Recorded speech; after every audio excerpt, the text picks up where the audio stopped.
विगत 14 मई को सांसद ललन सिंह के द्वारा दिए गए मांस भात भोज के लिए काटे गए जानवरों को एंटीमार्टम किन किन पशु चिकित्सकों ने किया था और इनके द्वारा जारी मेडिकल फिटनेस सर्टिफिकेट कहाँ है, जिसका जवाब सांसद को पब्लिक डोमेन में देना होगा। उपयुक्त बातें पूर्व सांसद प्रत्याशी एनसीपी के प्रदेश महासचिव सह प्रवक्ता संजय केसरी ने 2 नंबर गुमटी स्थित अपने आवासीय कार्यालय में आयोजित प्रेस वार्ता को संबोधित करते हुए कहा। श्री केसरी ने कहा कि सांसद के मांस भात महाभोज में किस कंपनी के गैस सिलेंडर की व्यवस्था की गई थी, सिलेंडर कॉमर्शियल था या डोमेस्टिक था। महाभोज परियोजना के लिए कम से कम 7 दिनों तक पोलो मैदान का उपयोग किया गया, जिसका भुगतान किया गया या नहीं, और अगर किया गया तो कितना तथा किसके द्वारा किया गया।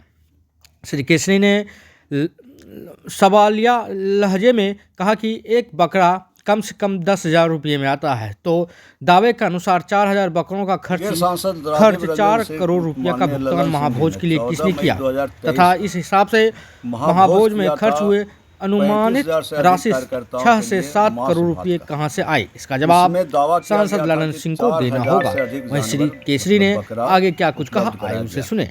बात उस समय आई कि कुत्ता भी गायब है, तो हमें इस बात से कोई आपत्ति नहीं है कि सांसद ललन सिंह जी ने अपने कार्यकर्ताओं को कुत्ता का मांस खिलाया या बकरा का मांस खिलाया, बोतू का मांस खिलाया या गधा का मांस खिलाया या किस जानवर का मांस खिलाया, हलाल मांस था या झटका मांस था, इससे भी हमें कोई मतलब नहीं। खाने वाला को कोई आपत्ति नहीं, खिलाने वाला को कोई आपत्ति नहीं, तो मैं आपत्ति व्यक्त करके क्या करूँगा, क्यों आपत्ति करूँगा।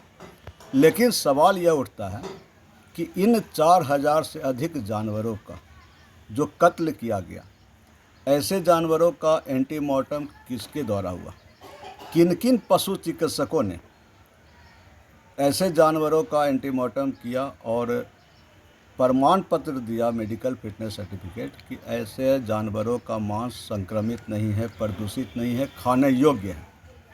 उस प्रमाण पत्र को पब्लिक डोमेन में आना चाहिए। एक बकरा का कीमत कम से कम 10,000 करता है, 4,000 बकरा यानी कम से कम 4 करोड़ रुपया सिर्फ मांस के लिए।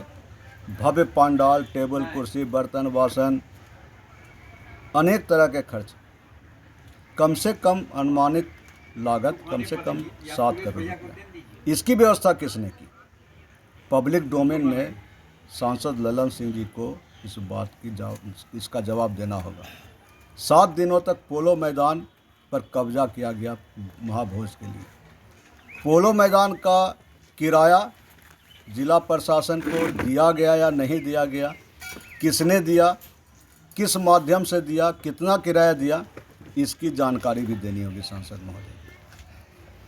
और गैस का व्यवस्था किसने किया, किस एजेंसी के गैस पर इस महाभोज का मांस भात पकाया गया, सिलेंडर कॉमर्शियल था या डोमेस्टिक था, कितना सिलेंडर, इसका भुगतान कौन किया, कितनी राशि का भुगतान हुआ, किसके द्वारा हुआ, और अगर लकड़ी पर महाभोज पकाया गया तो लकड़ी का व्यवस्था किसने किया, कहाँ से लकड़ी आया। क्या नीतीश कुमार जितना गाछ लगवाए थे बिहार में, वृक्षारोपण करवाए, उन सभी गाछों को काट के उसकी लकड़ी से महाभोज किया गया? सबसे बड़ा, सबसे सुलगता हुआ सवाल जो जनता को आक्रोशित कर रही है, कत्ल किए गए ऐसे 4,000 से अधिक जानवरों का अवशेष, अतरी भोतरी पचौनी और वगैरह, लोग जब दबी जुबान में चर्चा कर रहे हैं कि गंगा नदी में फेंक दिया गया।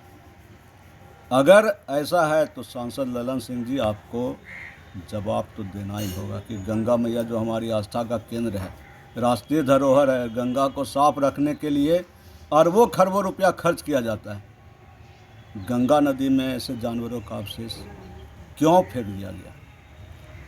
अगर इन सुलगते हुए सवालों का जवाब नहीं मिला तो बाध्य होकर हमें माननीय पटना उच्च न्यायालय में जनहित याचिका दाखिल करना होगा सांसद ललन सिंह के खिलाफ। प्रशासन, स्वास्थ्य विभाग, नगर निगम प्रशासन, इनकम टैक्स, पशुपालन विभाग, ये सब सांसद के दहशत से या तो चुप रहे या सांसद के इस कुकृत्य में सहभागी थे। इन विभागों को भी जवाब देना हो। मैं संजय केसरी, पूर्व सांसद प्रत्याशी, प्रदेश महासचिव सह प्रवक्ता, राष्ट्रवादी कांग्रेस पार्टी बिहार।